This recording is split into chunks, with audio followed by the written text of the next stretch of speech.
Main praise Father. உங்கள் மத்தியில் இருக்கிறதுல சந்தோஷம். மத்தியிலிரோ சந்தோஷ. It's an honor to be, it's a joy to be in their midst. இந்த செஷன்ல நிறுத்தி பேச கர்த்தர் எனக்கு துணை செய்வாராக. ನಿಲ್ಲಿಸಿ ಮಾತಾಡೋದಕ್ಕೆ ದೇವರು ನನಗೆ ಸಹಾಯ ಮಾಡಲಿ. God is giving me the patience. I should have the patience to speak very slowly. சரி. இன்றைக்கு ரெண்டு டிரான்ஸ்லேஷன் இங்க நடக்கிறது. There are two translations now. ಎರಡು ಭಾಷಾಂತರಗಳಿದೆ ಇವತ್ತು. நாட்கள் வரும். ದಿನಗಳು ಬರ್ತವೆ. Days are coming. பல தேசத்தவர்கள் இங்க கடந்து வருவாங்க. ಹಲವು ದೇಶಗಳ ಜನರು ಇಲ್ಲಿ ಬರಲಿದ್ದಾರೆ. பல மொழிகள்ல நீங்க டிரான்ஸ்லேட் பண்ண வேண்டியிருக்கும். Many nations will be coming and there will be translations in many more languages. எத்தனை பேர் ஆமென் சொல்றீங்க? ஆமென். கர்த்தருடைய வார்த்தைக்கு நேராக கடந்து போகலாம். ದೇವರ ವಾಕ್ಯಕ್ಕೆ ನೇರವಾಗಿ ಹೋಗೋಣ. Let's go to the word of God. கடந்த செஷன்ல நாம தியானித்தோம். ಕಳೆದ ಭಾಗದಲ್ಲಿ ನಾವು ಧ್ಯಾನ ಮಾಡಿದ್ವಿ. We meditated in the last session. நாம் கர்த்தருக்கு கொடுக்க வேண்டும் என்று சொல்லி அவர் விரும்புவதற்கு காரணம் அவர் நம்மிடத்திலிருந்து எதையாகிலும் வாங்க வேண்டும் என்று நினைக்கல, அவர் நமக்கு பன்மடங்காக கொடுக்க நினைக்கிறபடியினால. ದೇವರು ನಮಗೆ ಕೊಡಲಿಕ್ಕೆ ಹೇಳುವಂತ ವಿಧಾನ ನಮ್ಮಿಂದ ತೆಗೆದುಕೊಳ್ಳಿಕ್ಕಾಗಿ ಅಲ್ಲ, ಬದಲಾಗಿ ನಮಗೆ ಹಿಂದಿರುಗಿಸಿ ಹಲವು ಪಟ್ಟು ಕೊಡಲೆಂದೇ. The reason God wants us to give is not that God wants to take something from us, but He wants to give back to us. இந்த முறைமையை ஏற்படுத்தினது மனிதர்கள் அல்ல, இதை தேவனாலே ஏற்படுத்தப்பட்டதாக இருக்கிறது. ಈ ವಿಧಾನವನ್ನು ಏರ್ಪಡಿಸಿದ್ದು ಮನುಷ್ಯರಲ್ಲ, ಈ ವಿಧಾನವನ್ನು ಏರ್ಪಡಿಸಿದ್ದು ದೇವರೇ. This ordinance was not created by man but by God Himself. இந்த காரியத்தை, அதாவது தேவனுக்கு தசமபாகம் கொடுப்பது, காணிக்கை கொடுப்பது, இந்த காரியத்தை அவர் ஏற்படுத்தினதற்கு காரணம் நாம் அவருக்கு பயந்திருக்க பழக வேண்டும் என்பதற்காக. ಈ ಕಾಣಿಕೆ ಮತ್ತು ದಶಮಾಂಶವನ್ನು ಏರ್ಪಡಿಸಿದಂತ ಉದ್ದೇಶ ನಾವು ಆತನಿಗೆ ಭಯಭಕ್ತಿಯಾಗಿ ಬದುಕಬೇಕೆಂಬುದಕ್ಕೆ. The reason why God ordained this giving of tithe and offering is that we should learn to fear God in our lives. நாம் ஆண்டவருக்கு கொடுக்கிறது சாதாரணமான காரியம் அல்ல. ನಾವು ದೇವರಿಗೆ ಕೊಡುವಂತದ್ದು ಸಾಧಾರಣವಾದ ವಿಷಯವಲ್ಲ. We giving to God is not an ordinary thing. அது மகா பரிசுத்தமானது என்று சொல்லி வேதம் சொல்லுகிறது. ಅದು ಮಹಾ ಪರಿಶುದ್ಧತೆ ಅನ್ನೋದು ಕುರಿತಾಗಿ ವಾಕ್ಯ ಹೇಳ್ತದೆ. The Bible says it is most holy. கொஞ்சம் விசில் இருக்கு நினைக்கிறேன். சரி பண்ணுங்க. சரி. இப்போ நான் தொடர்ந்து சில காரியங்களை நாம் தியானிக்க போகிறோம். ಮುಂದುವರಿಸಿ ಕೆಲವು ಭಾಗಗಳು ನೋಡೋಣ. We're going to go forward and meditate on some more things. ரபிகள் ரொம்ப அழகா சொல்லுவாங்க. ರಬಿಗಳು ಬಹಳ ಸುಂದರವಾಗಿ ಹೇಳ್ತಾರೆ. The rabbis will say very beautifully.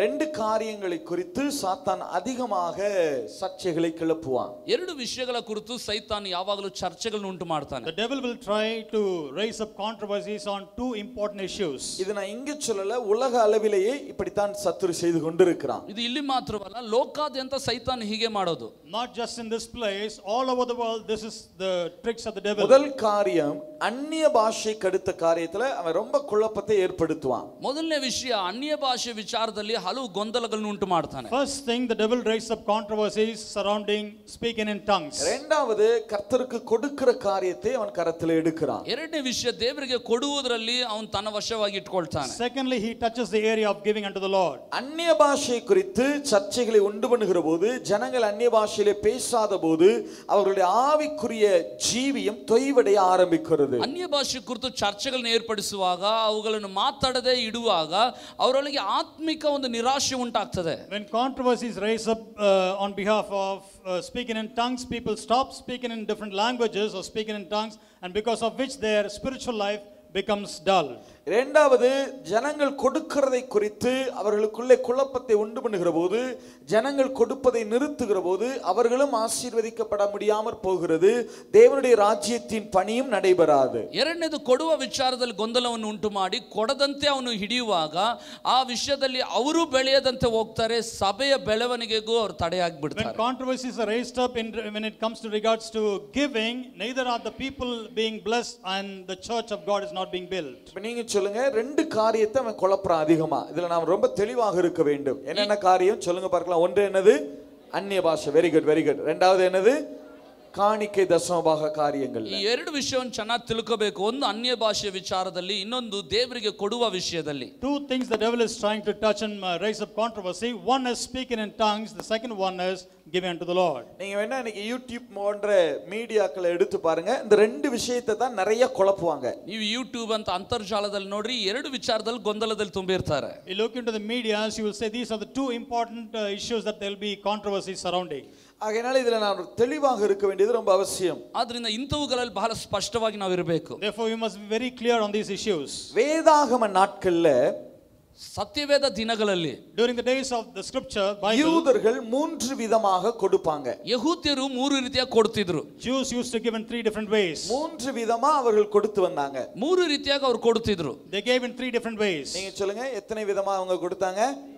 மூன்று விதமாக கொடுத்தாங்க. ಮೂರು ರೀತಿಯಾಗಿ ಕೊಡ್ತಿದ್ರು. How many ways they gave? Three different ways. வேதம் நமக்கு சரியாக, நமக்கு சில நேரங்கள்ல சில இடங்கள்ல அது விளங்காதபடினால சில வசனங்களை பிடித்துக்கொண்டு அநேகர் குழப்பத்தை உண்டு பண்ணுகிறார்கள். ವಾಕ್ಯವು ಸರಿಯಾಗಿ ತಿಳಿಯದ ಕಾರಣ ಕೆಲವೊಂದು ವಾಕ್ಯಗಳನ್ನು ಹಿಡಿದುಕೊಂಡು ಹಲವು ಗೊಂದಲಕ್ಕೀಡಾಗ್ತಾರೆ. Not knowing a full understanding of the scripture, people pick up verses here and there and bring about controversies and confusion. அநேக காரியங்களை சொல்லலாம். ಹಲವರು ಹಲವು ಕಾರ್ಯಗಳನ್ನು ಹೇಳಬಹುದು. Many people will say many things about the giving. யார் வேண்டுமானாலும் என்ன வேணாலும் சொல்லிட்டு போட்டோம். ಯಾರು ಏನ್ ಬೇಕಾದ್ರೆ ಹೇಳ್ಕೊಂಡು ಹೋಗ್ಲಿ. Let anybody say what they want. வேதம் என்ன சொல்லுகிறது? ವಾಕ್ಯವು ಇದರ ಕುರಿತು ಏನು ಹೇಳ್ತದೆ? What does the Bible say? அதை குறித்து நாம் தியானிக்க போகிறோம். ಅದರ ಕುರಿತಾಗಿ ಧ್ಯಾನಿಸೋಣ. மூன்று விதமாக we are going to meditate on these things. மூன்று விதமாக கொடுக்கலாம். ಮೂರು ರೀತಿಯಾಗಿ ಕೊಡಬಹುದು. முதல் காரியம், in three ways we can give. ಮೊದಲನೇ ಅಂಶ, முதல் காரியம், firstly, என்னாகம புஸ்தகம் 18வது அதிகாரம் 21வது வசனம். ಅರಣ್ಯಕಾಂಡ ಪುಸ್ತಕ 18:21. என்னாகம புஸ்தகம் 18:21. Numbers chapter 18 verse 21. 21. வாசிங்க பார்க்கலாம், தமிழ்ல வாசிங்க. இதோ லேவியின் புத்திரர் ஆசரிப்பு கூடாரத்தின் பணிவிடையை செய்கிற அவர்களுடைய வேலைக்காக இஸ்ரவேலருக்கு உள்ளவை எல்லாவற்றிலும் தசம பாகத்தை அவர்களுக்கு சுதந்திரமாக கொடுத்தேன். ಲೇವಿಯರು ದೇವದರ್ಶನದ ಗೂಡಾರದ ಪರಿಚರ್ಯವನ್ನು ಮಾಡುವುದಕ್ಕಾಗಿ ಇಸ್ರಾಯೇಲರಿಂದ ಸಕಲ ಪದಾರ್ಥಗಳ 10ನೇ ಪಾಲನ್ನು ಅಥವಾ ದಶಮಾಂಶವನ್ನು ಗೊತ್ತು ಮಾಡಿದ್ದೇನೆ. And behold, I have given the children of Levi all the 10th in Israel of an inheritance for their service which they serve, even the service of the tabernacle of the congregation. லேவியராகமம் என்று சொல்லப்பட்டிருக்கிறது. ಇಲ್ಲಿ ಯಾಜಕ ಕಾಂಡದಲ್ಲಿ ಹೇಳಲ್ಪಟ್ಟಿದೆ. லேவியருக்கு என்று சொல்லப்பட்டிருக்கிறது. ಕ್ಷಮಿಸಿ, ಯಾಜಕರಿಗೆ ಅಂತ ಹೇಳಲ್ಪಟ್ಟಿದೆ. Here it says it's to the children of Levi. ஆனா இந்த என்னாகம புஸ்தகம் 18வது அதிகாரம் ஆசாரியர்களுக்காக எழுதப்பட்டது. ಆದರೆ ಈ ಅರಣ್ಯಕಾಂಡ ಪುಸ್ತಕ ಯಾಜಕರಿಗಾಗಿ ಬರೆಯಲ್ಪಟ್ಟದ್ದು. Numbers 18 was written for the priests. இது ஆசாரியர்களுக்கு என்று சொல்லப்பட்டிருக்கிறது. ಯಾಜಕರಿಗೆ ಎಂದು ಬರೆಯಲ್ಪಟ್ಟಿದೆ. This is written for the priests. யூதர்கள் தங்களுடைய வருமானத்துல 10ல 1 பங்கை ஆசாரியர்களுக்கு கொடுப்பார்கள். ಯಹೂದ್ಯರು ತಮ್ಮ ಸಂಬಳದ 1/10 ಭಾಗವನ್ನು ಯಾಜಕರಿಗೆ ಕೊಡ್ತಿದ್ರು. Jews are used to give 1/10 of their income to the priests. முதல் காரியம் ஆசாரியர்களுக்கு கொடுக்கப்படுவது. ಮೊದಲನೇ ಅಂಶ ಯಾಜಕರಿಗೆ ಕೊಡುವಂತದ್ದು. Firstly they gave to the priests. நல்ல சத்தமா சொல்லுங்க, யாருக்கு கொடுக்கப்படுகிறது?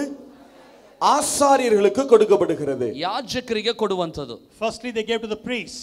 ஆசாரியர்களுக்கு கொடுக்கிறதுனால பின் நாட்கள்ல அத தசம பாகம்னு சொன்னாங்க. ಯಾಜಕರಿಗೆ ಕೊಡುವುದರಿಂದ ಬರುವ ದಿನಗಳಲ್ಲಿ ಅದನ್ನು ದಶಮಾಂಶ ಎಂಬುದಾಗಿ ಹೇಳಿದರು. Because it was given to the priests, over the days they started calling it as tithes. ஆசாரியர்களுக்கு 10ல 1 பங்கை கொடுத்து விடுவார்கள். ಯಾಜಕರಿಗೆ 10ರಲ್ಲಿ 1 ಭಾಗವನ್ನು ಕೊಡುತ್ತಿದ್ರು. They gave 1/10 of the income to the priests. இன்னொரு விதமாகவும் அவங்க கொடுத்தாங்க. ಇನ್ನೊಂದು ರೀತಿಯಲ್ಲೂ ಅವರು ಕೊಡುತ್ತಿದ್ರು. They gave in another form also.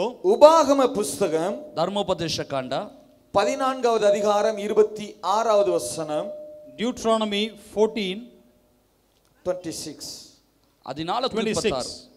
அங்கே உன் இஷ்டப்படி ஆடு மாடு திராட்சரசம் மதுபானம், அது மதுபானம் அல்ல, சரியா? அத முதல்ல சொல்லிறேன். அது என்ன அல்ல? மதுபானம் அல்ல. மதுபானம்னு எடுத்துறாதீங்க. தமிழ்ல அந்த ஆதி நாட்கள்ல என்ன தமிழ் வேதாகம் மொழிபெயர்க்கப்பட்டு கிட்டத்தட்ட ஒரு 200 வருடம் ஆக போகிறது இல்லையா? அந்த 190 வருஷத்துக்கு மேல ஆயிட்டு. அந்த நாட்கள்ல மதுனா இனிப்பான பானம்னு தான் அர்த்தம். 2 தடவை அங்க திராட்சரசம்னு எழுதுறதுனால மதுபானம்னு அங்க போட வேண்டியதாகி விட்டது. அந்த வார்த்தைகள் கிடைக்காதனால எப்படி திருப்பி எப்படி திராட்சரசம்னு எழுதுறதுன்னு, மது அப்படின்னா இனிப்பான பானம் தானே, போட்டுடலாம் அப்படின்னு சொல்லிட்டு போட்டாங்க. ஆக்சுவலா அது போதை தரக்கூடிய பானம் அல்ல.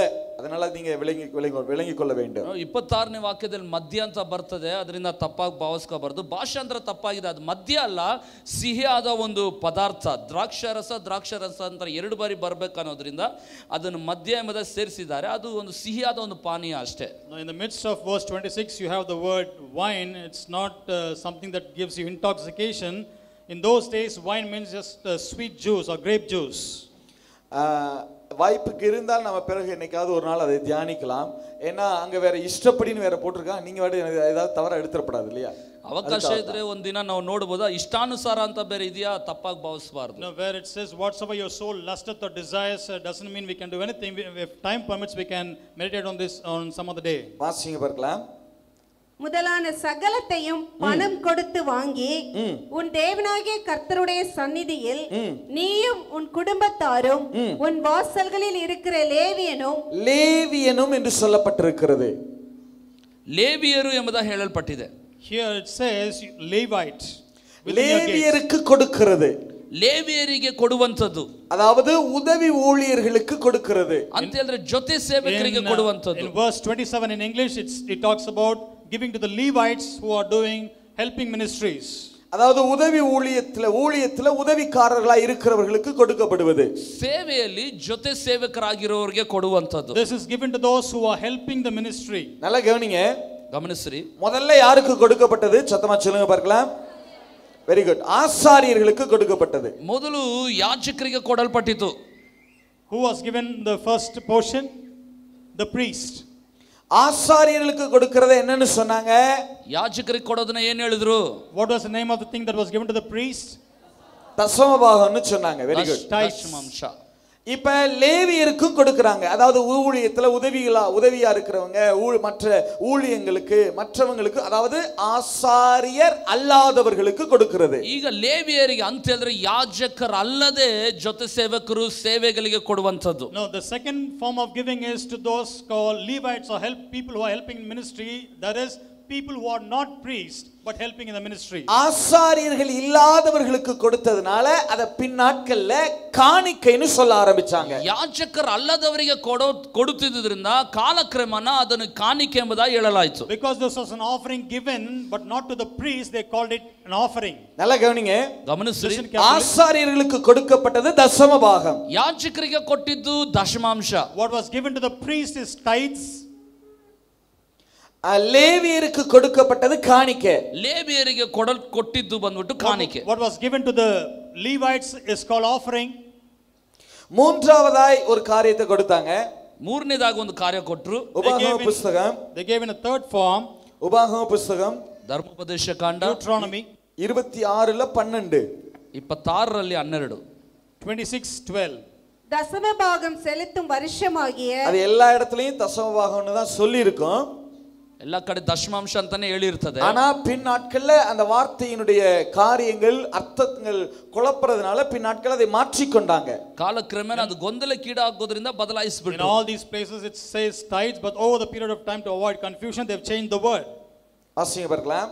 மூன்றாம் வருஷத்திலே நீ உன் வரத்தில் எல்லாம் 10ல் 1 எடுத்து லேவியனும் பரதேசியும் திக்கற்ற பிள்ளையும் விதவையும் உன் வாசல்களில் புசித்து திருப்தி ஆகும்படி, இது மூன்றாவது ஏழைகளுக்கு கொடுக்கப்படுவது.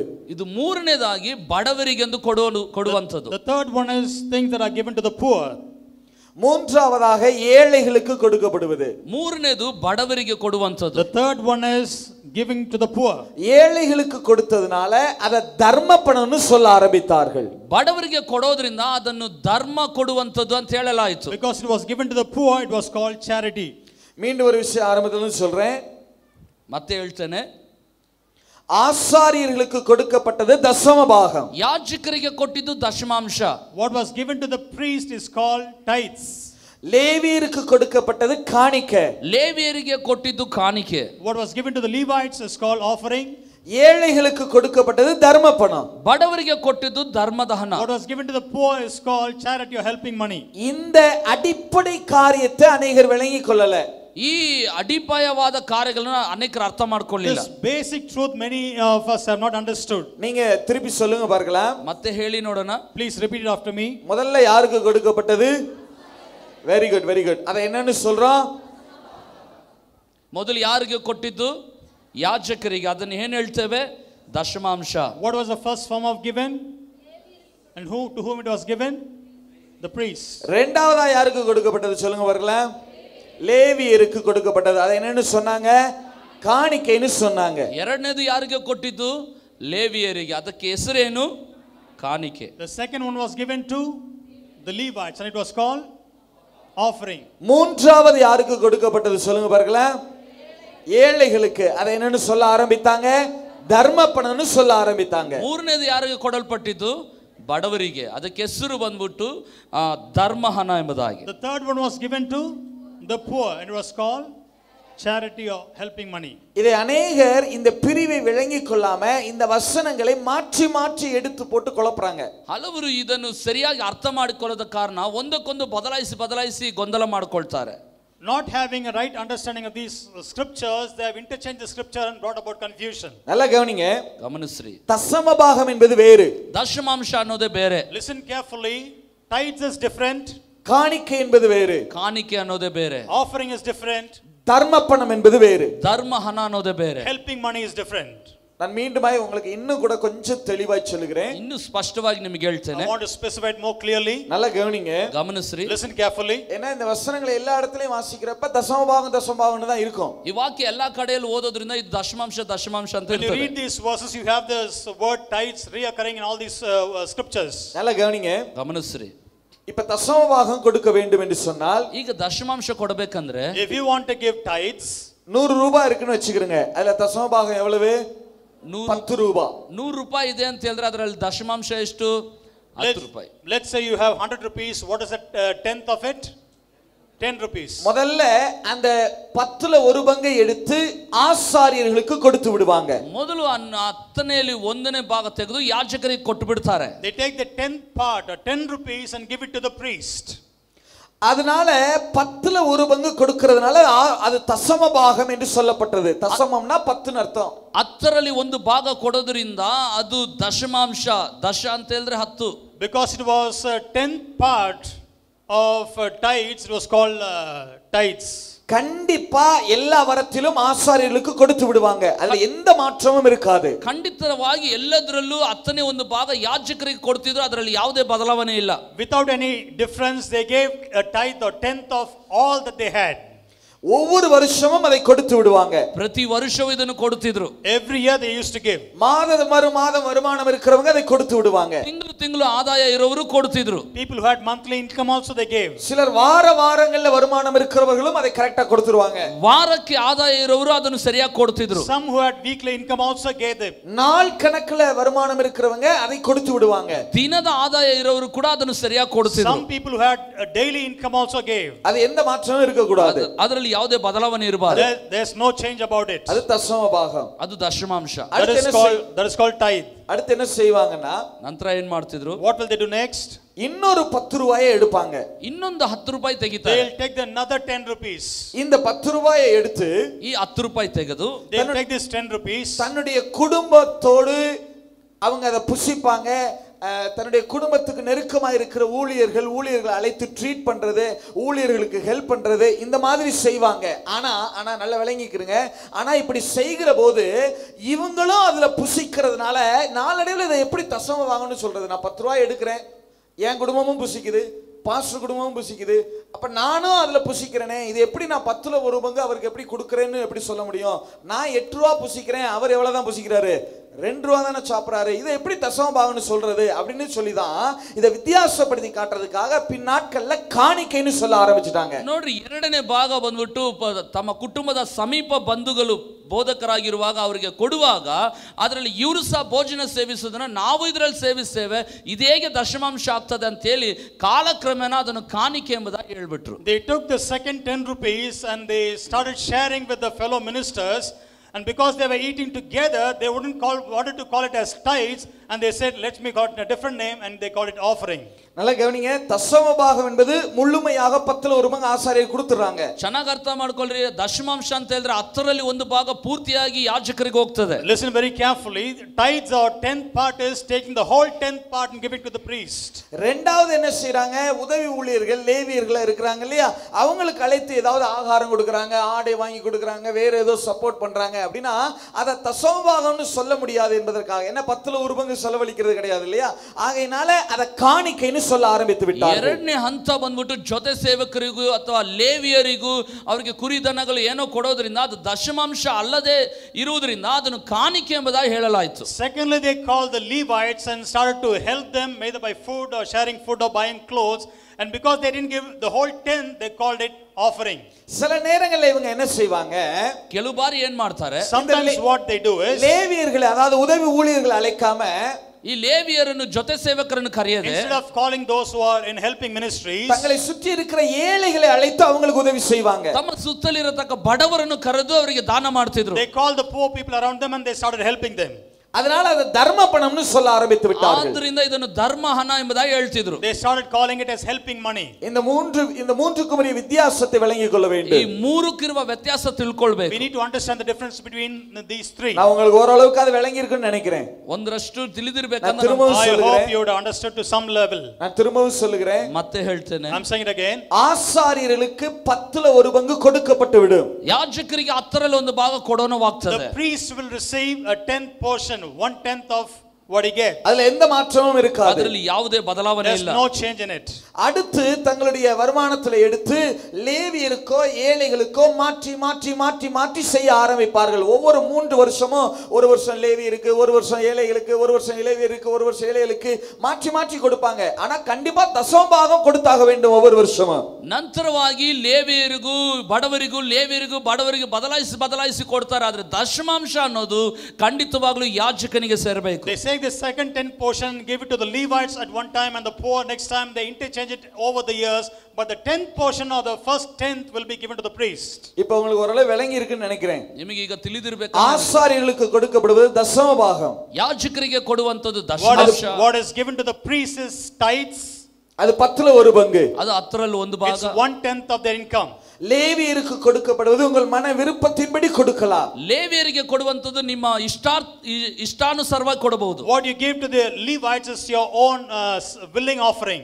ஏழைகளுக்கு கொடுப்பதும் நம்முடைய மன விருப்பத்தின்படி கொடுக்கலாம். ಬಡವರಿಗೆ ಕೊಡುವುದು ನಮ್ಮ ಮನಪೂರ್ವಕವಾಗಿ ಕೊಡಬಹುದು. what you give to the poor is also according to your wish. இது மூன்றுக்கு வித்தியாசம் இருக்கிறது. ಮೂರಕ್ಕೂ ವ್ಯತ್ಯಾಸಗಳಿದೆ. There's a difference between these three. நான் திருப்பி உங்ககிட்ட ஒரே ஒரு தடவை கேக்குறேன். ಒಂದು ಬಾರಿ ನಿಮ್ಮನ್ನು I'll ಕೇಳ್ತೇನೆ, ask you one more time. எனக்கு பதில் சொல்லுங்க. ಉತ್ತರ ಹೇಳಿ. ஆசாரியர்களுக்கு கொடுக்கப்படுவதற்கு என்ன பேரு? Very good, very good. ಯಾಜಕರಿಗೆ ಕೊಡೋದಕ್ಕೆ ಹೆಸರೇನು? what is the name of the thing that is given to the priest? tithes. லேவியருக்கு கொடுக்கறாங்கல, உதவிக்கார ஊழியர்களுக்கு, உதவி ஊழியங்களுக்கு கொடுக்கறாங்கல, அதுக்கு என்னன்னு பேரு? well done. ಲೇವಿಯರಿಗೆ ಕೊಡೋದಕ್ಕೆ ಹೆಸರೇನು?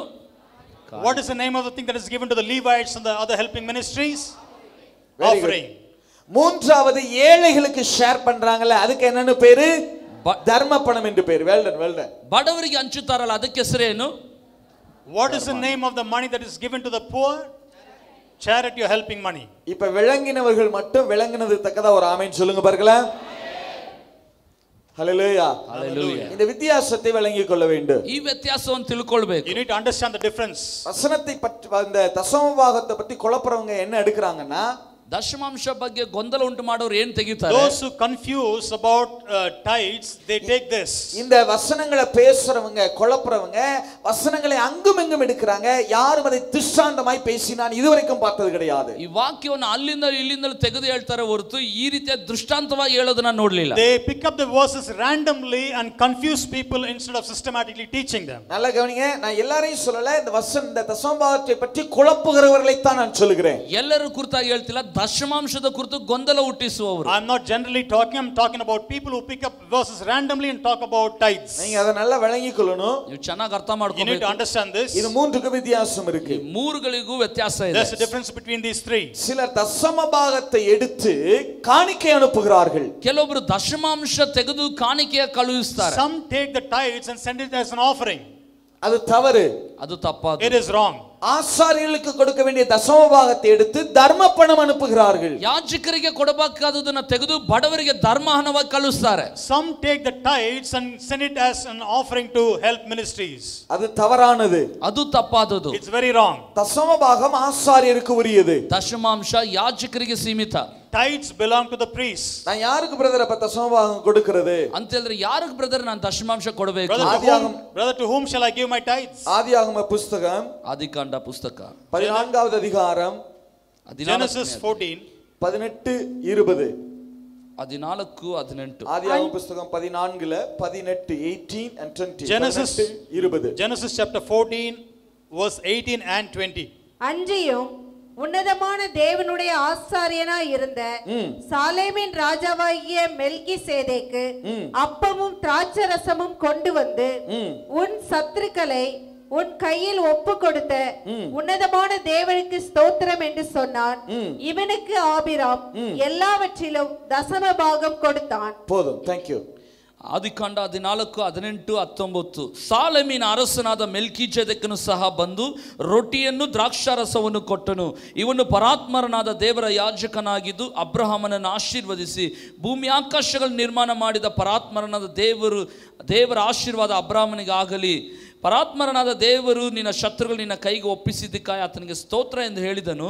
ಅಬ್ರಹಾಮನು ತಾನು ಗೆದ್ದು ತಂದಿದ್ದ ಎಲ್ಲಾ ವಸ್ತುಗಳಲ್ಲಿ 10ನೇ ಒಂದು ಭಾಗವನ್ನು ಅವನಿಗೆ ಕೊಟ್ಟನು. And Melchizedek king of Salem brought forth bread and wine, and he was the priest of the Most High God.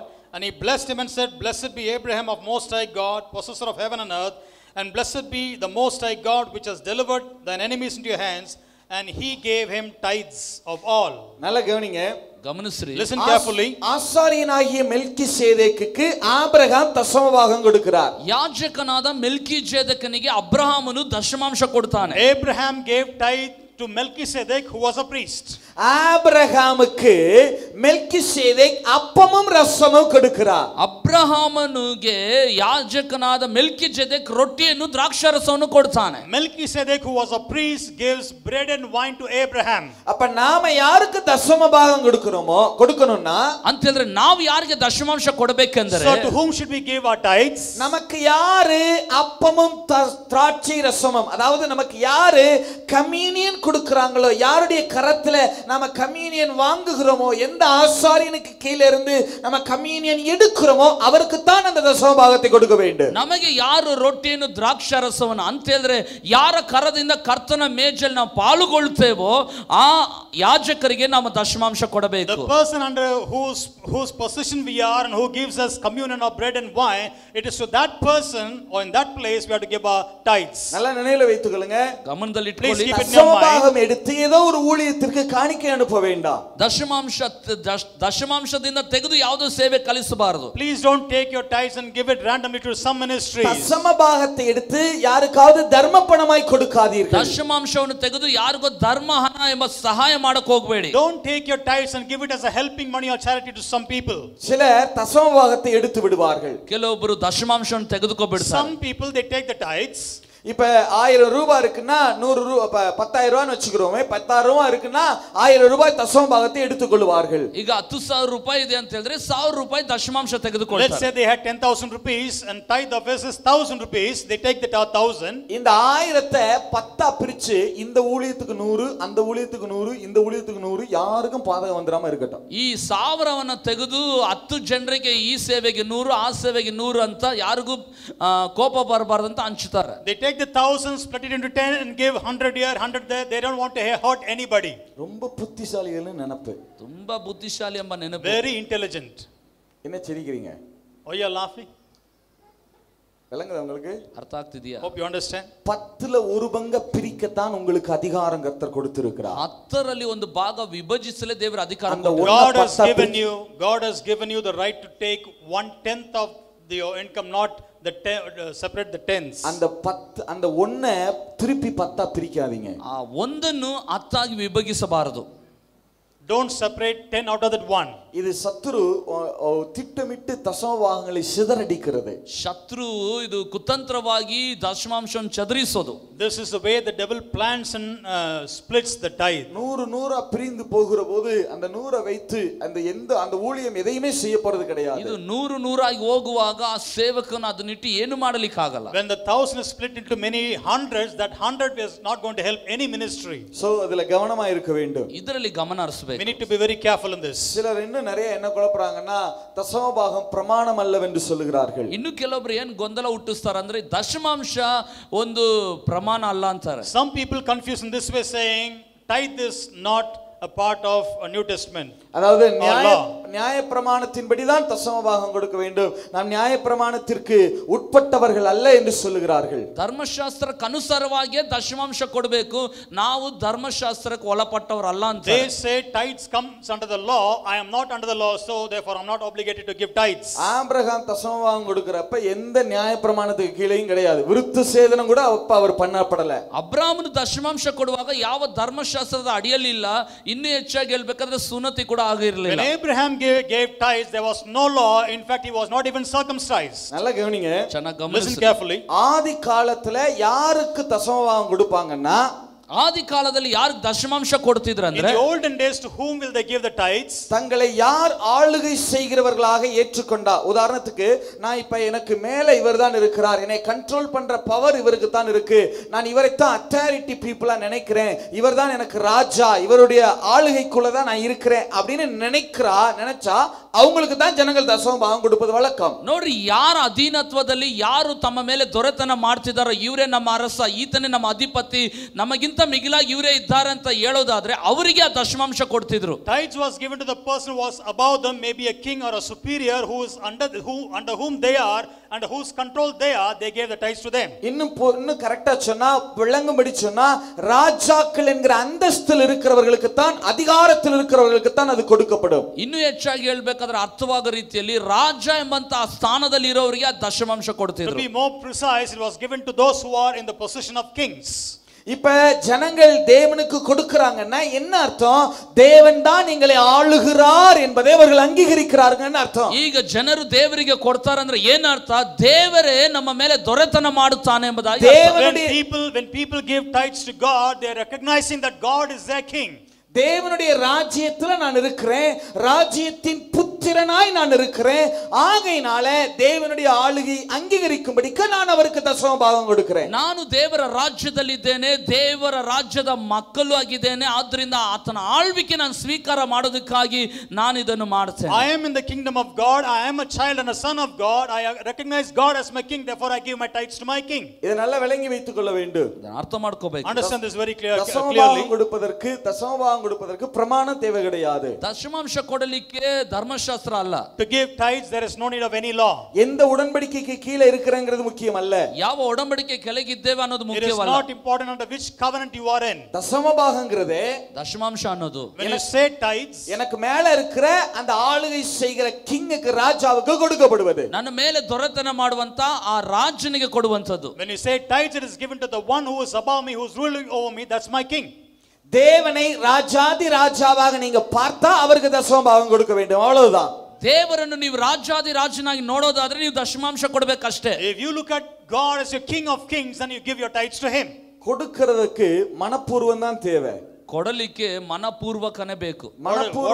What is needed to give, what is needed in giving is the heart. மனப்பூர்வம் இருந்தா போதும், தேவன் அந்த காணிக்கையை அங்கீகரிக்க போதுமானவராக இருக்கிறார். ಮನಪೂರ್ವಕ ಇದ್ರೆ ಸಾಕು, ದೇವರು ಅದನ್ನು ಸ್ವೀಕರಿಸಲು ಶಕ್ತನು. If there is willingness, God is willingly accepting that offering. அது நியாயப்பிரமாணத்துக்கு கீழே இருக்கா இல்லையா, எந்த உடன்படிக்கை கீழே இருக்கு, அதெல்லாம் தேவை கிடையாது. ಅದು ಧರ್ಮಶಾಸ್ತ್ರದ ಕೆಳಗಿದೆಯಾ, ಯಾವ ಒಡಂಬಡಿಕೆ ಕೆಳಗಿದೆ, ಅದೆಲ್ಲ ಬೇಕಾಗಿಲ್ಲ. Is it under the law? Is it under which covenant is this? These things are not important. நல்ல கவனிங்க, ಗಮನಿಸ್ರಿ. Listen carefully. ஆண்டவர் யாத்ராகம புத்தகம் 25வது அதிகாரத்துல ஒரு காரியத்தை ரொம்ப அழகா எழுதி வைத்திருக்கிறார். ವಿಮೋಚನ ಕಾಂಡದಲ್ಲಿ ದೇವರು 25ನೇ ಅಧ್ಯಾಯದಲ್ಲಿ ಸುಂದರವಾಗಿ ಒಂದು ಕಾರ್ಯ ಬರೆದಿಟ್ಟಿದ್ದಾರೆ. In the book of Exodus, யாத்ராகம புத்தகம் 25வது அதிகாரம் 1வது வசனத்துல இருந்து வாசிக்கலாம். Exodus 25, God has written something beautiful. இந்த இடத்துல ஆண்டவர் 17 காணிக்கைகளை குறித்து எழுதி வைத்திருக்கிறார். ದೇವರು ಇದರಲ್ಲಿ 17 ಕಾಣಿಕೆಗಳ ಕುರಿತಾಗಿ ಬರೆದಿಟ್ಟಿದ್ದಾರೆ. In this place God has spoken about 17 types of offering. ஆண்டவர் 17 விதமான காணிக்கைகளை வாங்கும்படி சொல்லுகிறார். ஏன்னா வேதத்துல 17 என்கிற எண் ஒரு பிரேக் த்ரூ என்கிற அடிப்படையிலே அது கையாளப்படுகிறது. ಈ 17 ರೀತಿಯಾದ ಕಾಣಿಕೆ ತೆಗೆದುಕೊಳ್ಳಿಕ್ಕೆ ಹೇಳ್ತಾರೆ. ಯಾಕಂದ್ರೆ 17 ಅನ್ನೋದು ಸತ್ಯವೇದಕ್ಕೆ ಅನುಸಾರ ಒಂದು ದೊಡ್ಡ ಪುನಶ್ಚೇತನ. God talks about 17 types of offerings because according to the Bible 17 is the number of breakthroughs. 17 அப்படினு சொன்னாலே பிரேக் த்ரூ ன்னு அர்த்தம். 17 ಅಂತ ಹೇಳಿದ್ರೇನೆ ಒಂದು ಕ್ರಾಂತಿ. When you say 17 it means breakthrough. 17 வயசுல தான் யோசேப்பு எகிப்துக்கு அனுப்பப்பட்டார். 17ನೇ ವರ್ಷ ಪ್ರಾಯದಲ್ಲಿ ಯೋಸೇಫನ ಐಗುಪ್ತಕ್ಕೆ ಒಯ್ಯಲ್ಪಟ್ಟ. At the age of 17 Joseph was sent to Egypt. 17 வயசுல தான் தாவீது அபிஷேகம் பண்ணப்பட்டது. 17ನೇ ವರ್ಷ ಪ್ರಾಯದಲ್ಲಿ ದಾವೀದನು ಅಭಿಷೇಕಿಸಲ್ಪಟ್ಟ. It was at the age of 17 David was anointed as king. இப்ப இந்த வசனத்தை வாசிக்கலாம், 3வது வசனத்துல இருந்து வாசிக்கலாம். வாசிக்கிற போது அங்க எத்தனை காணிக்கைகள் இருக்கிறது என்று சொல்லி நீங்க எண்ணி பாருங்க. 3ನೇ ವಾಕ್ಯ ಓದೋಣ, ಅದರಲ್ಲಿ ಎಷ್ಟು ಕಾಣಿಕೆ ಇದೆ ಅನ್ನೋದು ಲೆಕ್ಕ ಮಾಡೋಣ.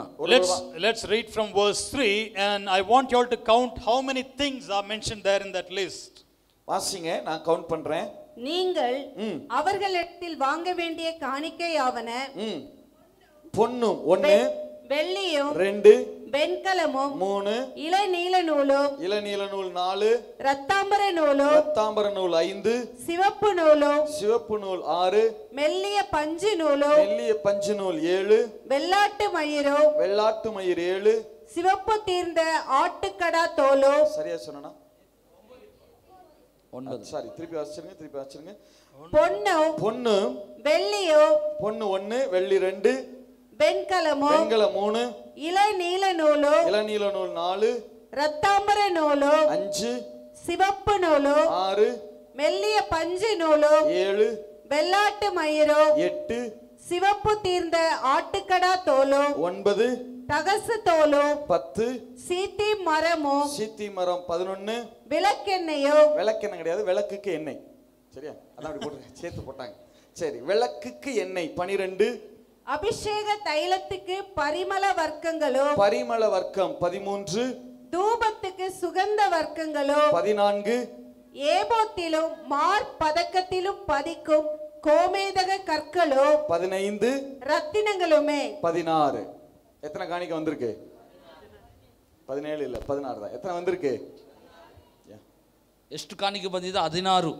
If you count this, there is 16 things mentioned. காணிக்கைகள் சொல்லப்பட்டிருக்கிறது. 16 காணிக்கைகள் எழுதப்பட்டிದೆ. என்ன பிரதர் நீங்க 16 things are mentioned there as offerings. என்ன பிரதர் 17 வரும்னு சொன்னீங்களே? ಏನ್ ಬ್ರದರ್ 17 ಅಂದ್ರಲ್ಲ? What brother you mentioned 17? உண்மையாவே அங்க 17 தான் இருக்கு. நிஜவாகல ಅಲ್ಲಿ 17 ಇದೆ. Truly there is 17. 1வது வசனத்துல இருந்து வாசிங்க பார்க்கலாம். If you read from verse 1, மோசேயை நோக்கி, இஸ்ரவேல் புத்திரர் எனக்கு காணிக்கையை கொண்டு வரும்படி அவர்களுக்கு சொல்லு, மனப்பூர்வமாய். அதான் முத காணிக்கை. அதே ಮೊದಲನೇ ಕಾಣಿಕೆ. The first offering is in verse 2 it says மனப்பூர்வம் தான் முதல் காணிக்கை. willingly with his heart. மனப்பூர்வமாய் first offering. நல்ல நினைவுல வைத்துக்கொள்ளுங்க. கமந்தல் இட்கொள்ளி. இந்த காணிக்கைகள் எல்லாம் அங்கீகரிக்கப்படணும்னு சொன்னா மனப்பூர்வம் இருந்தாக வேண்டும். ಇಷ್ಟು ಕಾಣಿಕೆಗಳು ಸ್ವೀಕೃತವಾಗಬೇಕಂದ್ರೆ ಮನಪೂರ್ವಕ ಬೇಕು. If all the 16 offerings is to be accepted, first there has to be a willing heart. மனப்பூர்வம் இல்லாமல் எந்த காணிக்கையும் அங்கீகரிக்கப்படுவதில்லை. ಮನಪೂರ್ವಕ ಇಲ್ಲದೆ ಹೊರತು ಯಾವ ಕಾಣಿಕೆ ಸ್ವೀಕೃತವಾಗುವುದಿಲ್ಲ. Without the willingness of heart, no offering is accepted. தேவன் பார்க்கிறது நம்முடைய மனப்பூர்வத்தை தான். ದೇವರು ನೋಡುವಂತದ್ದು ನಮ್ಮ ಮನಪೂರ್ವಕತೆ. What God is watching is our willingness of heart. ஒரு நாள் ஆண்டவரே எனக்கு கொடுக்கிறதுக்கு பணம் தாங்கன்னு கேட்காதீங்க, ஆண்டவரே கொடுக்கிறதுக்கு மனம் தாங்கன்னு கேளுங்க. ಎಂದಿಗೂ ದೇವರ ಹತ್ರ ದೇವರೇ ಕೊಡಲಿಕ್ಕೆ ನನಗೆ ಹಣ ಕೊಡ್ರಿ ಅಂತ ಕೇಳಬೇಡ್ರಿ, ದೇವರೇ ಕೊಡಲಿಕ್ಕೆ ನನಗೆ ಮನಸ್ಸನ್ನು ಕೊಡಿ ಅಂತ ಕೇಳಿ. Never ask God, God give me substance to give, but always ask God, God give me a heart to give. பணத்தை பார்க்கல தேவன், அந்த கொடுக்கிற மனதை தான் பார்க்கிறார். ದೇವರು ಹಣವನ್ನು ನೋಡುತ್ತಿಲ್ಲ, ಕೊಡತಕ್ಕಂತ ಮನಸ್ಸನ್ನೇ ದೇವರು ನೋಡೋದು. God is not looking at the money but the willingness of heart. என்ன கொடுக்கிறோம் என்பது முக்கியமல்ல, ಏನನ್ನು ಕೊಡ್ತೇವೆ ಅನ್ನೋದು ಮುಖ್ಯವಲ್ಲ. What we give is not important. எவ்வளவு கொடுக்கிறோம் என்பது முக்கியமல்ல, ಎಷ್ಟು ಕೊಡ್ತೇವೆ ಅನ್ನೋದು ಮುಖ್ಯವಲ್ಲ. How much we give is not important. எந்த அடிப்படையில் கொடுக்கிறோம் என்பது முக்கியமல்ல, ಯಾವುದರ ಅಡಿಯಲ್ಲಿ ಕೊಡ್ತೇವೆ ಅನ್ನೋದು ಮುಖ್ಯವಲ್ಲ. On what basis we give is not important. நான் கர்த்தருக்கு கொடுக்கிறேன் என்கிற அந்த மனப்பூர்வம் தான் முக்கியமா ನಾನು இருக்கிறது. ದೇವರಿಗೆ ಕೊಡುತ್ತೇನೆ ಅಂತ ಆ ಮನಸ್ಸೇ ಬಹಳ ಮುಖ್ಯ. An attitude that says I'm giving to the Lord, that's very important. எத்தனை பேர் ஆமென் சொல்ல முடியும்? How many people can say amen? எத்தனை பேர் ஆமென் சொல்ல முடியும்? ஆமென். விளங்கினவங்க மாத்திரம் விளங்கினது தக்கதா ஒரு ஆமென் சொல்லுங்க பார்க்கலாம். யோவான் சுவிசேஷம் 6வது அதிகாரம், ಯೋಹಾನ ಸುವಾರ್ತೆ 6ನೇ ಅಧ್ಯಾಯ, Gospel of John chapter 6, 1வது வசனத்திலிருந்து 1ನೇ ವಾಕ್ಯದಿಂದ. இவைகளுக்கு பின்பு from verse 1. வாசி. இவைகளுக்கு பின்பு இயேசு திபேரியா கடல் எண்ணப்பட்ட கலிலேயா கடலின் அக்கறைக்கு போனார். அவர் வியாதிக்காரரிடத்தில் செய்த அற்புதங்களை திரளான ஜனங்கள் கண்டபடியால் அவருக்கு பின் சென்றார்கள். இயேசு மலையின் மேல் ஏறி அங்கே தம்முடைய சீஷருடனே கூட உட்கார்ந்தார். அப்பொழுது யூதருடைய பண்டிகையாகிய பஸ்கா சமீபமாய் இருந்தது. இயேசு தம்முடைய கண்களை ஏறெடுத்து திரளான ஜனங்கள் தம்மிடத்தில் வருகிறதை கண்டு பிலிப்புவை நோக்கி, யாரை நோக்கி? சத்தமா சொல்லுங்க, யாரை நோக்கி? பிலிப்புவை நோக்கி, இவர்கள் சாப்பிடத்தக்கதாக அப்பங்களை எங்கே கொள்ளலாம் என்று கேட்டார். தாம் செய்ய போகிறதை அறிந்திருந்தோம், அவனை சோதிக்கும்படி இப்படி கேட்டார். பிலிப்பை பார்த்த ஆண்டவர் என்ன கேட்டார்? இவர்கள் சாப்பிடத்தக்க அப்பங்களை சொல்லுங்க எங்கே கொள்ளலாம் என்று கேட்டார். What did Jesus ask Philip? He says, where can we buy the bread for them to eat? ಫಿಲಿಪ್ಪನನ್ನು ನೋಡಿ ದೇವರು ಕೇಳಿದ್ರು, ಇವರು ಊಟ ಮಾಡುವುದಕ್ಕಾಗಿ ಎಲ್ಲಿಂದ ಕೊಂಡುಕೊಂಡು ಬರೋಣ ಎಂಬುದಾಗಿ. நான் கேக்குறேன், பிலிப்பை பார்த்து ஏன் அப்படி கேட்டார்? ಫಿಲಿಪ್ಪನನ್ನು ನೋಡಿ ಯಾಕೆ ಆ ರೀತಿ ಕೇಳಬೇಕು? Why did Jesus look at Philip particularly and ask that? சொல்லுங்க, ಹೇಳಿ. எப்படி? சாரி, பிலிப்புவால கொடுக்க முடியுமா, அவனுக்கு திராணி இருக்கான்னு சோதிக்கிறதற்காக கேட்டார் இல்லையா? சரி, வேற. ஆண்டவர் பிலிப்புவை பார்த்து இவர்கள் சாப்பிடுகிற அப்பங்களை எங்கே வாங்கலாம் அப்படின்னு கேட்கிறார். இதுல என்ன சோதனை இருக்கிறது? ಫಿಲಿಪ್ಪನನ್ನು ನೋಡಿ ಇವರು ಊಟಕ್ಕಾಗಿ ರೊಟ್ಟಿಯನ್ನು ಎಲ್ಲಿಂದ ಕೊಂಡು ತರೋಣ ಅಂತ ಕೇಳಿದ್ರೆ ಇದರಲ್ಲಿ ಏನು ಶೋಧನೆ ಇದೆ? Jesus looks at Philip and asks him, where can we buy bread to feed these people? What is the temptation in this? What is the test in this? அதுக்கு பிலிப்பு என்ன சொல்லுகிறார்? வாசிங்க பார்க்கலாம். பிலிப்பு அவருக்கு பிரதியுத்தரமாக இவர்களில் ஒவ்வொருவனும் கொஞ்சம் கொஞ்சம் எடுத்துக்கொண்டாலும் 200 பணத்து அப்பங்களும் இவர்களுக்கு போதாதே என்றான். பிலிப்பு என்ன பதில் சொல்றாரு? ಫಿಲಿಪ್ಪನ ಉತ್ತರ ಏನು? What is the answer of Philip? கொஞ்சம் கொஞ்சம் எடுத்தாலும் எவ்வளவு பணத்தை அப்பம் பத்தாதான்? ஆண்டவர் என்ன கேட்டாரு? ದೇವರು ಏನು ಕೇಳಿದ್ರು? எங்கே வாங்கலாம்னு தான் கேட்டார். ಎಲ್ಲಿ ಕೊಂಡುಕೊಳ್ಳೋಣ ಅಂತ ಕೇಳಿದ್ರು. What was Philip's answer? He says 200 penny worth of bread will not be enough. But what was Jesus' question? Where can we buy? எங்கே வாங்கலாம்னு கேட்டா என்ன சொல்லிருக்கணும்? ಎಲ್ಲಿ ಕೊಂಡು ತರೋಣ ಅಂತ ಕೇಳಿದ್ರೆ ಏನು ಹೇಳಿರಬೇಕು? If the question is where to buy the bread, what should be the answer? அம்மா மெஸ்ல வாங்கலாம் ஆண்டவரே. ಅಮ್ಮ ಮೆಸ್ಸಲ್ಲಿ ತೆಗೆದುಕೊಳ್ಳೋಣ ದೇವರೇ. We can buy it in Amma mess, brother. ஒருவேளை சரவண பவன்ல கிடைக்கும் என்று நினைக்கிறேன். ಅಥವಾ ಸರ್ವಣ ಭವನಲ್ಲಿ ಸಿಗಬಹುದು ಅಂತ ನೆನೆಸ್ತೇನೆ. Hopefully we can get it in Saravana Bhavan. கூட பக்கத்துல A2B இருக்கு, அங்க கொஞ்சம் ட்ரை பண்றேன். ಅಥವಾ ಪಕ್ಕದಲ್ಲಿ A2B ಇದೆ, ಅಲ್ಲಿ ಪ್ರಯತ್ನಿಸಬಹುದು. We can buy in Muniyandi Villas also. ரொம்ப ஆங்கிலம் இல்லையா? சரி, thank you.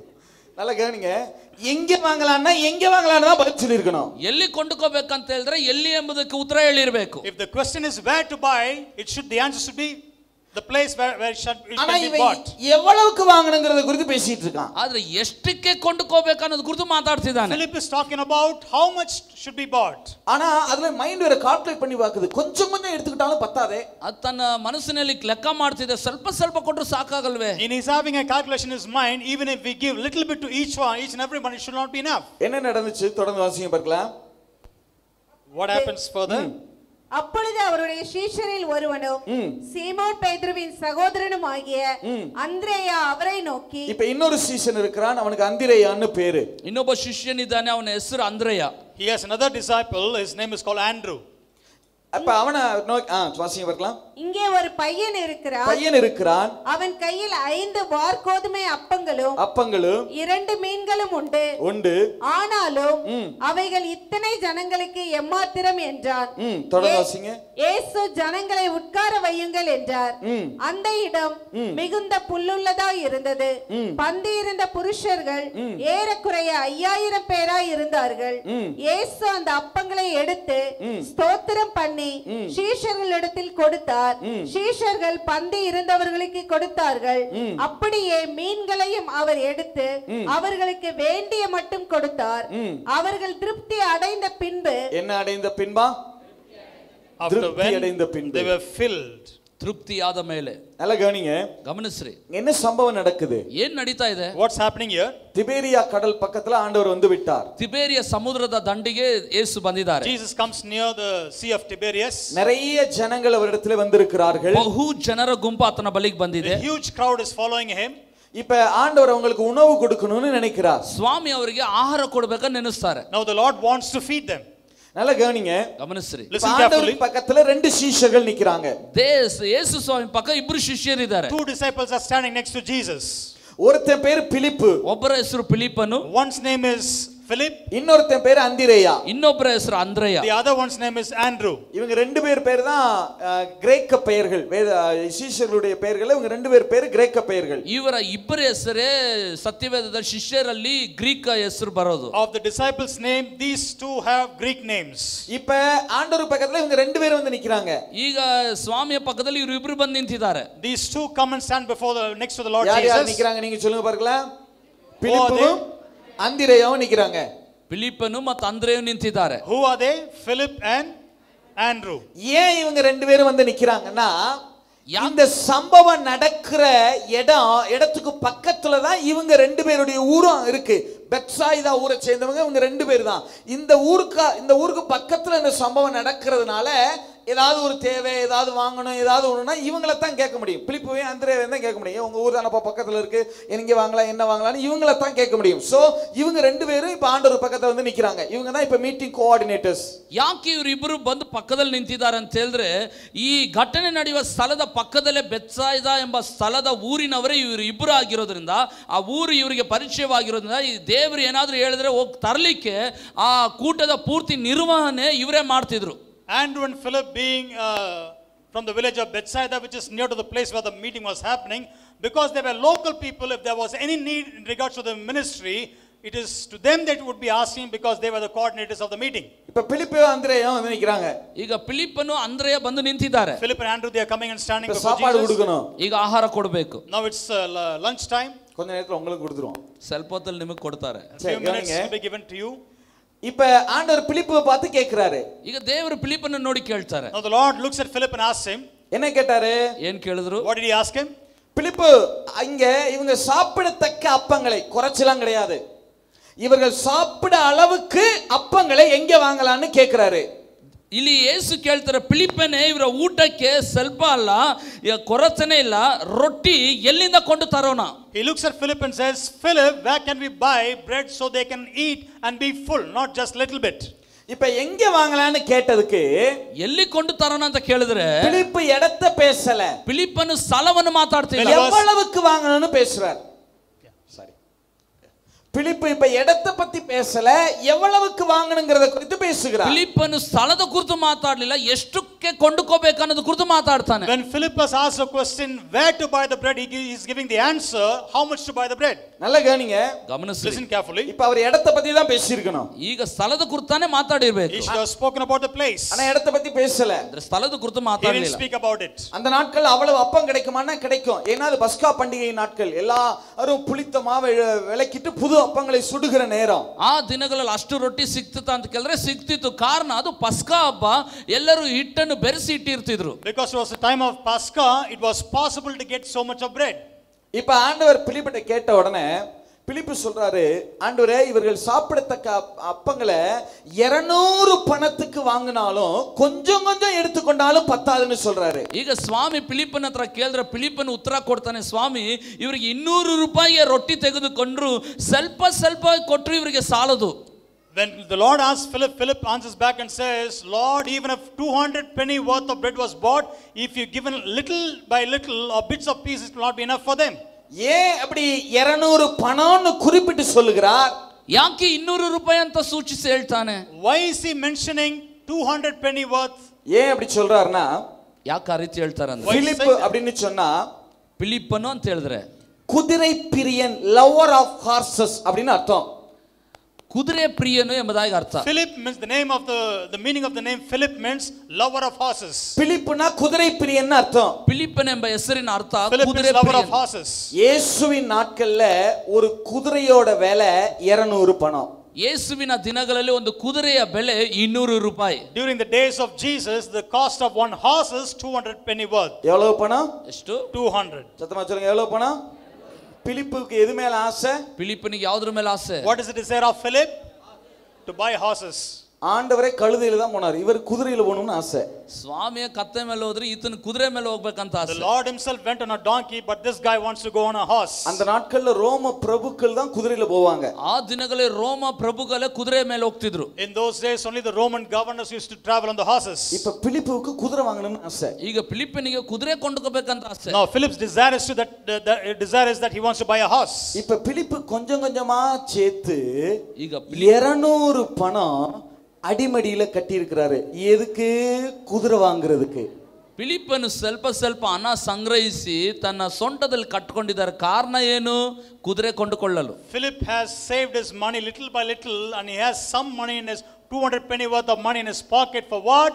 To buy a good horse. எப்பா இப்பதான் 200 பணம் சேர்த்தாச்சு. எப்படியும் ஆண்டவர் இந்த செஷனை முடிச்சிட்டு அசருவார் பாரு, நேரா போய் நல்ல குதிரையா குறைச்ச ரேட்ல பேசி வாங்கி போறணும்ப்பா. இந்த சீஷர்களுக்கு முன்னாடி, அதுவும் இந்த பேதுரு இருக்கான் பாரு, எப்ப பார்த்தாலும் நான் தான் பெரிய ஆள் பெரிய ஆள்னு சொல்லி தரான். அவனுக்கு முன்னாடி டக்கா டக்கான்னு குதிரையில வர்றானா இல்லையா பாரு. ಈ 200 ಹಣ ಸಂಗ್ರಹಿಸಿದ್ದೇನೆ, ಮೊದಲು ಈ ಯೇಸು ಸ್ವಾಮಿ ಹೇಗೂ ಈ ಭಾಗ ಮುಗಿಸ್ತಾರೆ, ಮುಗಿದಿದೆ, ಹೋಗಿ ಒಂದು ಕುದುರೆ ಕೊಂಡ್ಕೋಬೇಕು, ಕೊಂಡ್ಕೊಂಡು ಶಿಷ್ಯರ ಮುಂದೆ ತೋರಿಸ್ಬೇಕು. ಅದರಲ್ಲೂ ಈ ಪೇತ್ರ ಇದನ್ನು ನೋಡ್ರಿ, ಅವ್ನು ತುಂಬಾ ತಲೆ ಹರಟೆ, ಅವನ ಮುಂದೆ ಈಗ ವೇಗವಾಗಿ ಬಂದು ತೋರಿಸ್ಬೇಕು. He says, the moment Jesus finishes this teaching session, I will go first in the first place, buy a good horse, and I want to ride highly before this Peter, because he thinks he's the big guy in this group. I want to show him that I was a big guy. எப்படி ஆள்னு பாருங்க, ಎಂತ ವ್ಯಕ್ತಿ ನೋಡಿ. What kind of attitude. இப்ப ஆண்டவர் பிலிப்பை பார்த்தாரு. ಈಗ ದೇವರು ಫಿಲಿಪ್ಪನ Now the Lord looks at Philip. அவர் டைரக்ட் எல்லாம் கேட்கலங்க, மறைமுகமா தான் கேட்டார். என்ன பிலிப்பு எங்க அப்ப வாங்கலாம் தான் கேட்டார். இவர் டைரக்டா விஷயத்துக்கே வந்துட்டார். ஆண்டவரே நல்லா கேட்டுக்குங்க, 200 பணத்துக்கு அப்ப வாங்கினா 10 கொஞ்சம் கொஞ்சம் தான் வரும் சொல்லிவிட்டாமா. ದೇವರು ನೇರವಾಗಿ ಕೇಳಿಲ್ಲ, ಸುತ್ತಿ ಬಳಸಿನೇ ಕೇಳಿದ್ದ. ಆದ್ರೆ ಈತ ನೇರವಾಗಿ ಬಂದ್ಬಿಟ್ಟ, ಸ್ವಾಮಿ 200 ರೂಪಾಯಿ ಕೊಂಡುಕೊಂಡ್ರೆ ಇವರಿಗೆ ಸಾಲಲ್ಲ. The Lord asked him, Philip, where can we buy bread? Now he comes to the point, he understood that he's got caught. He says, Lord, even if you buy bread for 200 rupees, little by little also, bit by pieces, is not enough for them. எப்படி ஆளுன்னு பாத்தீங்களா? ಎಂತ ವ್ಯಕ್ತಿ ನೋಡಿದ್ರ? ஆண்டவர் பார்த்தாரு.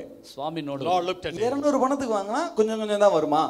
ಇಷ್ಟು ಹಣಕ್ಕೂ ಸ್ವಲ್ಪ ಸ್ವಲ್ಪ If you ಬರುತ್ತಾ? buy for 200 penny worth, it will சரி, நீ be அப்படியே bits நில்லுன்னு and சொல்லிட்டாரு. pieces. நீ அப்படியே நில்லுன்னு சொன்னாரு. ಸರ್ ನೀನು ಹಾಗೆ ನಿಂತ್ಕೋ. You stand by. இந்த பக்கம் திரும்பினார். ಈ ಕಡೆಗೆ ತಿರುಗಿದ್ರು. He turned the other side. இன்னொரு சீஷன், There ಇನ್ನೊಬ್ಬ was the other ಶಿಷ್ಯ. guy. அவனுக்கு அந்திரேயான்னு பேரு. ಅವನ ಹೆಸರು ಅಂದ್ರೆಯ. His name is Andrew. அந்திரேயா அப்படின்னு சொன்னா கபடற்றவன்னு அர்த்தம். ಅಂದ್ರೆಯ ಅಂತ ಹೇಳಿದ್ರೆ ಕಪಟವಿಲ್ಲದವನು. Andrew means innocent one. கபடற்ற இருதயத்தோட, ಕಪಟವಿಲ್ಲದ ಹೃದಯದೊಂದಿಗೆ, With an innocent heart, 5 அப்ப 2 மீனை எடுத்துக்கொண்டு, 5 ರೊಟ್ಟಿ 2 ಮೀನನ್ನು he ತೆಗೆದುಕೊಂಡು, takes 5 loaves of bread and few fishes. அதுவும் அந்த அப்பம் வார்கோதுமை அப்பம்னு சொல்லப்பட்டிருக்கிறது. ಅದರಲ್ಲೂ ಅದು ಜವೆ ಗೋಧಿಯ ರೊಟ್ಟಿ ಅಂತ ಹೇಳಿದೆ. It says barley loaves. 2 விதமான அப்பம் இஸ்ரவேல்ல இருக்கும். ಇಸ್ರಾಯೇಲ್ರಲ್ಲಿ 2 ರೀತಿಯ ರೊಟ್ಟಿ There ಇದೆ. are 2 kinds of loaves bread in Israel. கோதுமை அப்பம், இன்னொன்னு வார்கோதுமை அப்பம். ಒಂದು ಗೋಧಿಯ ರೊಟ್ಟಿ, ಇನ್ನೊಂದು ಜವೆ ಗೋಧಿಯ One is ರೊಟ್ಟಿ. wheat bread, other one is barley bread. Middle கிளாஸும் ஹை கிளாஸும் கோதுமையில சாப்பிடுவாங்க. ಮಧ್ಯಮ ವರ್ಗದವರು, ಉನ್ನತರಾದವರು ಈ ಗೋಧಿಯ ರೊಟ್ಟಿ ತಿನ್ನುತ್ತಿದ್ರು. Middle class people and high class people used to eat wheat bread. ஆனா ஏழ்மையில இருக்கிறவங்க தான் அந்த வார்க்கோதுமை சாப்பிடுவாங்க. ಈ ಬಡತನ ಸ್ಥಿತಿಯಲ್ಲಿ ಇರುವಂತವರೇ ಈ ಜವೆಗೋದಿ ರೊಟ್ಟಿ ತಿನ್ನುತ್ತಿದ್ರು. Poor people used to eat barley bread. அந்த பையன் ஏழ்மையான குடும்பத்துல இருந்து வந்திருப்பான் போல இருக்கு. ಈ ಹುಡುಗ ಬಡತನದ ಕುಟುಂಬದಿಂದ ಬಂದಿರಬೇಕೇನೋ. This little boy must have come from a very poor family. அந்த அற்பமான 5 வார்க்கோதுமை அப்பத்தையும் 2 மீனை எடுத்து கொண்டு வந்து அந்திரேயாட்ட கொடுக்கறான். ஆண்டவருக்கு கொடுங்கன்னு சொல்லிருப்பான் போல. ಆ ಅಲ್ಪವಾದ 5 ರೊಟ್ಟಿ 2 ಮೀನು ಜವೆಗೋದಿಯ ರೊಟ್ಟಿಯನ್ನು ತೆಗೆದುಕೊಂಡು ಅಂದ್ರೆಯ ಬಲಿ ಕೊಟ್ಟಿರಬೇಕೇನೋ. He brings that 5 loaves of barley bread and 2 fishes, and with an innocent heart gives it to Andrew. அது யாருக்குமே பத்தாது அப்படினு எல்லாருக்கும் நல்லா தெரியும். ಅದು ಯಾರಿಗೂ ಸಾಲದು ಅನ್ನೋದು ಎಲ್ಲರಿಗೂ ಗೊತ್ತು. Everybody knows that it is insufficient for anybody. அந்திரேயாவுக்கு நல்லா தெரியும். ಅಂದ್ರೆಯನಿಗೂ ಗೊತ್ತು. Andrew also knows it. ஆனா கபடற்ற இருதயத்தோட அந்த 5 அப்பத்தையும் 2 மீனையும் எடுத்து கொண்டு வந்து கர்த்தரிடத்தில் நீட்டுகிறான். ಆದರೆ ಕಪಟವಿಲ್ಲದ ಹೃದಯದೊಂದಿಗೆ ಆ 5 ರೊಟ್ಟಿ 2 ಮೀನನ್ನು ತೆಗೆದುಕೊಂಡು ಬಂದು ಸ್ವಾಮಿ ಹತ್ರ ಕೊಡ್ತಾನೆ. But with an innocent heart he brings that 5 barley loaves and 2 fishes and gives it to Jesus. ஒரு பக்கம் 200 பணம் வைத்திருக்கிறான், கொடுக்க மனம் இல்ல. ಒಂದು ಕಡೆ 200 ರೂಪಾಯಿ ಇಟ್ಟಿದ್ದಾನೆ, ಕೊಡಲು ಮನಸ್ಸಿಲ್ಲ. One side there's a man standing with 200 rupees, but he doesn't have a heart to give.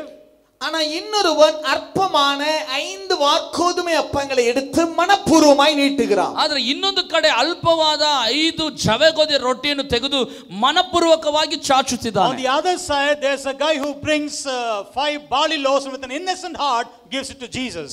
இப்ப ஆண்டவர் பிலிப்பை பார்த்து சொல்லிருக்கலாம், பிலிப்பு நீ போய் 200 பணத்துக்கு அப்பா வாங்கிட்டு வா, அது எத்தனை பேருக்கு எப்படி பிரிச்சு கொடுக்கணும்னு எனக்கு தெரியும், நீ போய் வாங்கிட்டு வா முதல்ல அப்படின்னு சொல்றதா இருந்தா சொல்லி இருக்கலாம். ಫಿಲಿಪ್ಪನಿಗೆ ನೋಡಿ 200 ರೂಪಾಯಿ ಹಣ ಇದೆಯಲ್ಲ, ಹೋಗಿ ರೊಟ್ಟಿ ತೆಗೆದುಕೊಂಡು ಬಾ, ಅದು ಹೇಗೆ ಹಂಚಬೇಕು ನನಗೆ ಗೊತ್ತು ಎಂಬುದಾಗಿ ಹೇಳಬೇಕಾಗಿದ್ರೆ ಹೇಳಿರಬಹುದು. If Jesus wanted, he would have looked at Philip and says, you go buy bread, whatever comes for the 200 rupees, I know how to distribute it. அந்த 200 பணத்தை அப்பத்தை வாங்கி அதை எல்லாருக்கும் பங்கிட்டு கொடுக்க முடியுமானா கண்டிப்பா கொடுக்க முடியும். 200 ರೂಪಾಯಿಯಿಂದ ಬಂದ ರೊಟ್ಟಿಯನ್ನು ಹಂಚಬಹುದು ಅಂತ ಕೇಳಿದ್ರೆ ಖಂಡಿತವಾಗ್ಲೂ ಹಂಚಬಹುದು. Can you buy bread for 200 rupees and distribute it all? It's possible. ஆனா மனப்பூர்வம் இல்லாத அந்த 200 பணத்துல ஆண்டவர் கை வைக்க விரும்பல. ಆದ್ರೆ ಮನಪೂರ್ವಕ ಇಲ್ಲದ ಕಾರಣ ಅದರಲ್ಲಿ ದೇವರು ಕೈ ಇಡಲು ಇಷ್ಟಪಡಲಿಲ್ಲ. The Lord was not willing to keep his hand on the 200 penny worth, which there was no willingness. ஆனா மனப்பூர்வமாய் கொடுக்கப்பட்ட அந்த அற்பமான வார்க்கோதுமையில கை வைத்தார் பாருங்க, அது ஏராளம் தாராளமாய் பெருக ஆரம்பித்தது. ಮನಪೂರ್ವಕವಾಗಿ ಅಲ್ಪವಾದ ಜವೆಗೋದಿಯಲ್ಲಿ ಕೈ ಇಟ್ಟ ನೋಡಿ ಅದರಲ್ಲಿ ಏರಾಳವು ಧಾರಾಳವು ಉಂಟಾಯಿತು. But when the Lord touched that which was given, the simple food that was given to him, and he touched that, it became more than sufficient for everybody. நாம் எவ்வளவு கொடுக்கிறோம் என்பது அல்ல, ನಾವು ಎಷ್ಟು ಕೊಡ್ತೇವೆ ಅನ್ನೋದಲ್ಲ.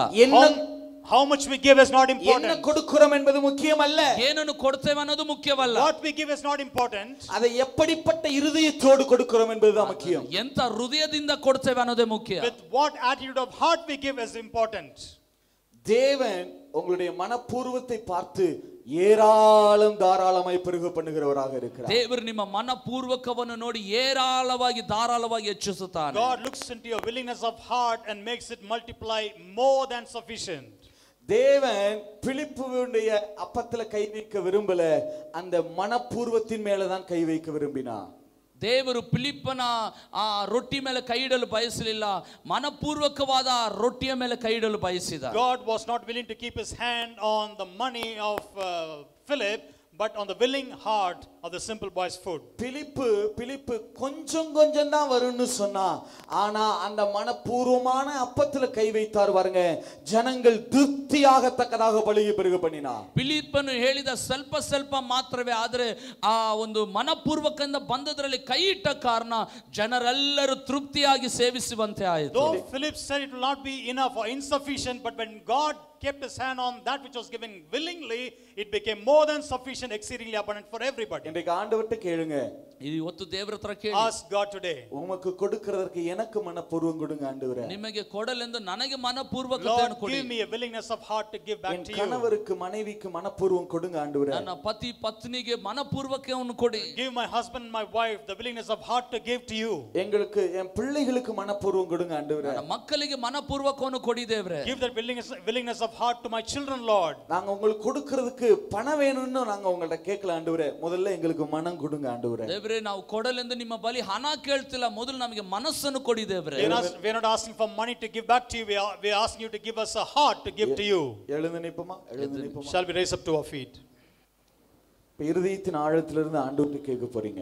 ಹೃದಯದ ಅಂತರಾಳದಿಂದ ದೇವರು அவர் உங்களை பழுகவும் பெருகவும் பண்ண விரும்புகிறார். ಆತ ನಿಮ್ಮನ್ನು ಹೆಚ್ಚಿಸಿ ಹರಡುವಂತೆ From ಮಾಡ್ತಾನೆ. the bottom of your heart, ask to the Lord, for the Lord wants to bless you exceedingly abundantly. நிச்சயமா தேவன் பழுகி பெருக பண்ணதா உங்களை அழைத்திருக்கிறார். ನಿಶ್ಚಯವಾಗಿ ದೇವರು ಹೆಚ್ಚಿಸಿ ಹರಡುವಂತೆ ದೇವರು ಮಾಡಲಿದ್ದಾನೆ. Definitely God has called you to be blessed and be a blessing. ஆண்டவர் உங்கட்ட பணத்தை எதிர்பார்க்கல. ದೇವರೀಗ ನಿಮ್ಮ ಹತ್ರ ಹಣ ಎದುರು ನೋಡ್ತಿಲ್ಲ. God is not expecting money from you. உங்க இருதயத்தில் இருக்கிற மனப்பூர்வத்தை தேவன் எதிர்பார்க்கிறார். ನಿಮ್ಮಲ್ಲಿರುವಂತ ಮನಪೂರ್ವಕವನ್ನು ದೇವರು God is looking to the willingness of your heart. மனப்பூர்வமாய் கொடுக்கிறவனிடத்தில் கர்த்தர் பிரியமாயிருக்கிறார். ಮನಪೂರ್ವಕವಾಗಿ ಕೊಡುವವರಲ್ಲಿ ದೇವರು ಮೆಚ್ಚುಗೆಯಾಗಿದ್ದಾನೆ. God is rejoicing over the one who is wanting to give willingly. தேவன் கொடுக்கிறவனிடத்தில் பிரியமாயிருக்கிறார்னு இல்ல, மனப்பூர்வமாய் கொடுக்கிறவனிடத்தில். ದೇವರು ಕೊಡುವವರಲ್ಲಿ ಮೆಚ್ಚುಗೆ ಅಲ್ಲ, ಮನಪೂರ್ವಕವಾಗಿ ಕೊಡುವವರಲ್ಲಿ ಮೆಚ್ಚುಗೆ ಆಗಿದೆ. God is not delighted over the one who gives, but the one who gives willingly. இப்ப ஆண்டவரை பார்த்து நீங்க தான் கேட்கணும். ದೇವರನ್ನು ನೋಡಿ ನೀವೇ ಕೇಳಬೇಕು. Now you ask to the Lord, ஆண்டவரே, ಸ್ವಾಮಿ, oh Lord, மனப்பூர்வம் கொடுங்க ನನಗೆ ஆண்டவரே. ಮನಪೂರ್ವಕವನ್ನು ಕೊಡಿ. give me a willingness of heart, Lord. நீங்க கஷ்டப்படுகிறதுக்கு கர்த்தர் உங்களை அழைக்கல பிரதர். ನಿಮ್ಮನ್ನು ಕಷ್ಟಪಡಿಸಲು ದೇವರು ಕರೀಲಿಲ್ಲ. God did not call you to suffer, my brother. நீங்க வறுமையில இருக்கணும்னு தேவன் ஒரு நாள் விரும்புகிறவர் அல்ல. ಬರಡುತನದಲ್ಲಿ ಇರಬೇಕೆಂದು ದೇವರು ಎಂದಿಗೂ ಬಯಸೋದಿಲ್ಲ. Not one day does God desire that you should be in poverty. தேவன் உங்களை பழுகி பெருக பண்ண போதுமானவராய் இருக்கிறார். ದೇವರು ನಿಮ್ಮನ್ನು ಹೆಚ್ಚಿಸಿ ಹರಡುವಂತೆ ಮಾಡ್ತಾನೆ. God is able to bless you and multiply exceedingly. எத்தனை பேர் ஆமென் சொல்ல முடியும்? How many of us can say எத்தனை amen? பேர் ஆமென் சொல்ல முடியும்? ரெண்டு வலது கரத்தை உயர்த்தி ஆண்டவரை பார்த்து கூப்பிட ஆரம்பிப்பீங்களா? ಎರಡು ಕರಗಳನ್ನು ಎತ್ತಿ ದೇವರನ್ನು Lift both your hands and cry out to the Lord. Oh, thank you, Lord. ரெண்டு கரங்களை உயர்த்தி அந்த பாடல Thank you, Jesus. Lift both your hands and cry out to the Lord. உள்ளத்தின் ஆழத்திலிருந்து ஆண்டவரை பார்த்து, Yes Father, Yes Father, Yes, Yes. உங்க பிள்ளைங்களுக்குள்ள இன்னைக்கு மனப்பூர்வம் உண்டாகட்டும் ஆண்டவரே. உனக்கு கொடுக்கிறது குறித்த எல்லா கருகலான எண்ணங்களும் உங்க பிள்ளைங்களை விட்டு வெளியே வருவதாக ஆண்டவரே.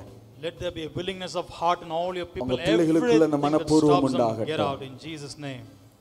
Yes Father. Hallelujah. Yeah. காற்றுமில்ல மழையுமில்ல, Yes. ஆனாலும் நல்ல கரங்களை தட்டி நிரப்பினீரே. உங்க விசுவாசத்தை, உங்க மழையும் இல்ல, உங்க கரங்கள்ல காட்டுங்க பார்க்கலாம். வாய்க்காலை நிரப்பினீரே. வார்த்தையினால் நீ சொன்னதெல்லாம் கரங்களினால் இன்று நிறைவேற்றினீர். வார்த்தையினால் நீ சொன்னதெல்லாம் கரங்களினால் இன்று நிறைவேற்றினீர். நன்றி நன்றி சொல்வோம் உயிர் உள்ளவர், குறையாமல் காத்திடும் உள்ளத்தின் ஆழத்திலிருந்து சொல்வோம் உயிர் உள்ளவரை, ஒன்றும் குறையாமல் காத்திடும் நல்லவரே. நன்றி சொல்லி உமை பாட வந்தோம், காருண்யத்தை நன்றி சொல்லி உமை பாட வந்தோம், காருண்யத்தை எண்ணி போற்ற வந்தோம். வார்த்தையினால் நீ சொன்னதெல்லாம் கரங்களினால் இன்று நிறைவேற்றினீர். வார்த்தையினால் நீ சொன்னதெல்லாம் கரங்களினால் இன்று நிறைவேற்றினீர். நன்றி நன்றி சொல்வோம் உயிர் உள்ளவரை, ஒன்றும் குறையாமல் காத்திடும் நல்லவரை. நன்றி நன்றி சொல்வோம் உயிர் உள்ளவரை, ஒன்றும் குறையாமல் காத்திடும் நல்லவரை. நன்றி நன்றி சொல்வோம் உயிர் உள்ளவரை, ஒன்றும் குறையாமல் காத்திடும் நல்லவரை. நன்றி நன்றி சொல்வோம் உயிர் உள்ளவரை, ஒன்றும் குறையாமல் காத்திடும் நல்லவரை. ஹல்லேலூயா. கரங்களை தட்டி கர்த்தர் நல்லவர்.